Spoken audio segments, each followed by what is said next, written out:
محترم سامعین حاضرین، السلام علیکم ورحمۃ اللہ وبرکاتہ۔ سبھی حضرات قریب قریب آ کر بیٹھ جائیں اور آقا کریم صلی اللہ تعالی علیہ وسلم کی بارگاہ میں درود پاک نذرانے عاقل پیش کریں۔ پڑھیں اللہم صلی علی سیدنا مولانا محمد بارک وسلم صلی علیہ الصلاۃ والسلام علیہ یا رسول اللہ صلی اللہ تعالی علیہ وسلم۔ قرآن مجید سورۃ البقرہ آیت نمبر 66 اللہ تبارک و تعالی ارشاد فرماتا ہے فَجَعَلْنَاهَا نَكَالًا لِمَا بَيْنَ يَدَيْهَا وَمَا خَلْفَهَا وَمَوْعِظَةً لِلْمُتَّقِينَ۔ تو ہم نے اس بستی کا یہ واقعہ اس کے آگے اور پیچھے والوں کے لیے عبرت کر دیا اور پرہیزگاروں کے لیے نصیحت۔ تو ہم نے اس بستی سے مراد جو پچھلی آیت نمبر 65 ہے جس کا ذکر کل ہوا کہ اللہ نے فرمایا وَلَقَدْ عَلِمْتُمُ الَّذِينَ اعْتَدَوْا مِنْكُمْ فِي السَّبْتِ فَقُلْنَا لَهُمْ كُونُوا قِرَدَةً خَاسِئِينَ۔ اور بے شک ضرور تمہیں معلوم ہے تم میں کہ وہ جنہوں نے ہفتہ میں سرکشی کی تو ہم نے ان سے فرمایا کہ ہو جاؤ بندر بھکارے ہوئے۔ یعنی بستی والوں نے جب سرکشی کی، اللہ تبارک و تعالیٰ کے احکام کی خلاف ورزی کی اور ہفتہ کے دن شکار کرنا منع تھا، مگر انہوں نے ہفتہ کے دن شکار کرنے کی کوشش کی، یعنی حدود اللہ کو توڑا، اللہ کے احکام کو توڑا، اللہ کے احکام کی خلاف ورزی کی، تو اللہ تبارک و تعالیٰ ان کو 40 سال تک یا 70 سال تک ان کو مہلت دیتا رہا کہ اب وہ گناہوں سے باز آ جائیں گے، اب وہ سرکشی سے باز آ جائیں گے، اب وہ چھوڑ دیں گے ان چیزوں کو۔ مگر جب وہ لوگ نہ چھوڑے اور سرکشی سے باز نہ آئے تو اللہ تبارک و تعالیٰ نے ان کو بندروں کی شکل میں مسخ فرما دیا، ان کے نوجوانوں کو بندروں کی شکل میں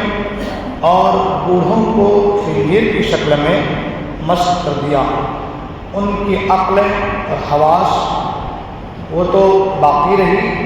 مگر قوت گویائی جو ہے وہ بھی ضائع ہو گئی،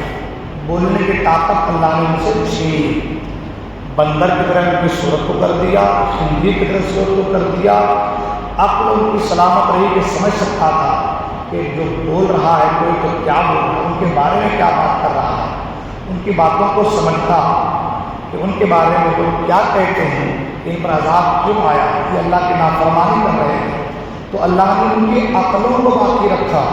مگر ان کی زبان کو چھین لیا، یعنی وہ سب کچھ سننے کے بعد، سمجھنے کے باوجود کسی سے کچھ کہنے کے قابل نہ رہے، یہ نہ بتا سکے کہ ہمیں یہ عذاب کیوں ملا، ہم بندروں کی شکل میں مسخ کیوں کر دیے گئے، ہمیں یہ عذاب کیوں ملا، یہ بات بھی لوگوں تک پہنچا نہ سکے، یہ بات بھی لوگوں تک بیان کر نہ سکے۔ تو اللہ تبارک و تعالیٰ بندے کو ڈھیل دیتا ہے، چھوٹ دیتا ہے کہ اب بندہ راہ راست پر آ جائے گا، اب بندہ سیدھی راہ پر آ جائے گا۔ پھر وہ بندہ گناہ پہ گناہ، گناہ پہ گناہ، اور گناہ کرتے کرتے اتنا گناہوں کا عادی ہو جاتا ہے کہ اسے یہ لگنے لگتا ہے کہ اب مجھے کوئی پکڑ نہیں سکتا، اتنے گناہ کر رہا ہوں، میری روزی میں کوئی کمی نہیں ہے، چین کی زندگی تو گزار رہا ہوں، آرام سے زندگی کٹ رہی ہے، بال بچے پل رہے ہیں، مجھے کوئی تکلیف نہیں ہے۔ جب اسے یہ احساس ہونے لگتا ہے کہ اب شاید مجھے کچھ ہو سکتا نہیں اور کوئی میرا کچھ بگاڑ سکتا نہیں، جب یہ احساس اس کو ہونے لگتا ہے، یعنی وہ تکبر کرنے لگتا ہے، تو اللہ تعالیٰ قرآن مجید میں فرماتا ہے ان اللہ لا يحب المتکبرین، کہ بے شک اللہ تکبر کرنے والوں کو پسند نہیں فرماتا۔ تو انسان جب تکبر کی منزل پر آ جاتا ہے، گھمنڈ کرنے لگتا ہے کہ بھائی میں بڑا ہوں، مجھے کسی کی ضرورت نہیں ہے، مجھے دین کے معاملات میں دخل دینے یا اس کے معاملات میں بولنے کی ضرورت نہیں ہے، مجھے دین سے کوئی سروکار نہیں ہے، نماز روزہ حج و زکوٰۃ یہ عام لوگوں کے لیے، یہ سب مجھ جیسے لوگوں کے لیے نہیں ہے۔ جو انسان سرکشی پر اتر جاتا ہے اللہ تبارک و تعالیٰ نہ صرف اسے عذاب میں مبتلا کرتا ہے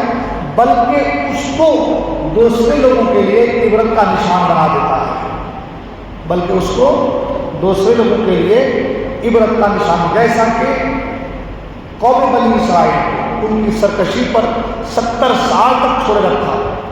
آزادی دی، ڈھیل دیا کہ اب یہ گناہوں سے باز آ جائیں گے، لیکن جب ان کو لگنے لگا کہ 21 سال سے ہم سب کر رہے ہیں، یہ اللہ کے نبی ہم کو سمجھا رہے ہیں، ہمارا تو خود بھی نہیں ہو رہا ہے، کہاں عذاب آ رہا ہے، جیسا کہ قوم سمود نے کہا تھا کہ لاؤ تم عذاب دلانا چاہتے ہو، ہم تو پتھروں کو کاٹ کاٹ کر ان کے اندر گھر بنائے ہیں، نہ ہم پر بارش کا عذاب آ سکتا ہے، نہ طوفان کا عذاب آ سکتا ہے، نہ ہمارے گھر ہل سکتے ہیں، نہ پتھر کا عذاب آ کر کے ہمارے گھر ٹوٹ سکتے ہیں، ہمارا گھر تو کچھ ہو ہی نہیں سکتا، لاؤ مسخرہ کر کے لاؤ عذاب، تم کو لگتا ہے کہ اللہ عذاب دے سکتا ہے، لاؤ عذاب۔ اللہ کے نبی نے بارہا سمجھایا، لیکن جب نہیں مانے تو عذاب نازل ہوا، اور عذاب ایسا آیا کہ نہ بارش کا عذاب، نہ پتھروں کا عذاب، نہ ہوا کا عذاب، بس اللہ نے جبرائیل کو بھیجا کہ جاؤ اور آواز دو، جبرائیل نے آواز دی، ان کی آواز میں وہ طاقت اللہ نے پیدا کر دی کہ انسان کے کان کی طرف سے ان کے بھیجے گل گل کر باہر نکل گئے، ان کے جسموں کے چھتڑے ہو گئے، ٹکڑے ٹکڑے ہو کر کے ہوا میں اڑنے لگے، اور ادھر آواز دی، ادھر پوری قوم تباہ و برباد ہو گئی، ہے نا۔ تو جب انسان یہ سوچتا ہے کہ مجھے کچھ نہیں ہو سکتا، سرکشی پر اتر جاتا ہے، تو وہ صرف اس عذاب میں گرفتار نہیں ہوتا بلکہ وہ آنے والی نسلوں کے لیے عبرت کا سامان بن جاتا ہے، لوگ اس سے دیکھ کر کے عبرت حاصل کرتے ہیں۔ اللہ تعالیٰ اس آیت میں وہی چیز فرما رہا ہے، فَجَعَلْنَاهَا نَكَالًا لِمَا بَيْنَ يَدَيْهَا وَمَا خَلْفَهَا وَمَوْعِظَةً لِّلْمُتَّقِينَ، فرمایا تو ہم نے اس بستی کا یہ واقعہ اس کے آگے اور پیچھے والوں کے لیے عبرت کر دیا، اس کے آگے اور پیچھے والے جو پہلے تھے ان کے لیے بھی، اور جو آنے والے ہیں ان کے لیے بھی اللہ نے فرمایا کہ عبرت کر دی، اور پرہیزگاروں کے لیے نصیحت ہے اس میں، اور جو پرہیزگار ہیں ان کے لیے اس میں نصیحت ہے کہ نصیحت پکڑو، ابھی وقت ہے اللہ کی نافرمانی سے باز آ جاؤ، کب عذاب کا فرشتہ پیغمبر آ جائے اللہ کی طرف سے، اور نہ جانے کو ہماری زندگی درہم برہم ہو جائے۔ فرمایا نکال عبرت، اس سے معلوم ہوا کہ قرآن پاک میں عذاب کے واقعات ہماری عبرت و نصیحت کے لیے بیان کیے گئے ہیں۔ قرآن پاک میں جو عذاب کے واقعات ہیں وہ ہماری عبرت اور نصیحت کے لیے بیان کیے گئے، لہذا قرآن پاک کے حقوق میں سے ہے کہ اس طرح کے واقعات وہ آیات پڑھ کر اپنی اصلاح کی طرف بھی توجہ کی جائے، یہ قرآن کے حق میں سے، قرآن کے حقوق میں سے کیا ہے؟ قرآن کو پڑھنا یہ اس کا حقوق ہے، قرآن کا ادب یہ اس کا حقوق ہے، قرآن کو پڑھانا یہ اس کا حقوق ہے۔ انہی حقوق میں سے ایک حق یہ بھی ہے کہ اس طرح کے جو عذاب والے واقعات ہیں ان کو پڑھا بھی جائے اور پڑھ کر کے لوگوں کو سنایا بھی جائے، تاکہ اس سے اپنی بھی اصلاح ہو اور دوسروں کی بھی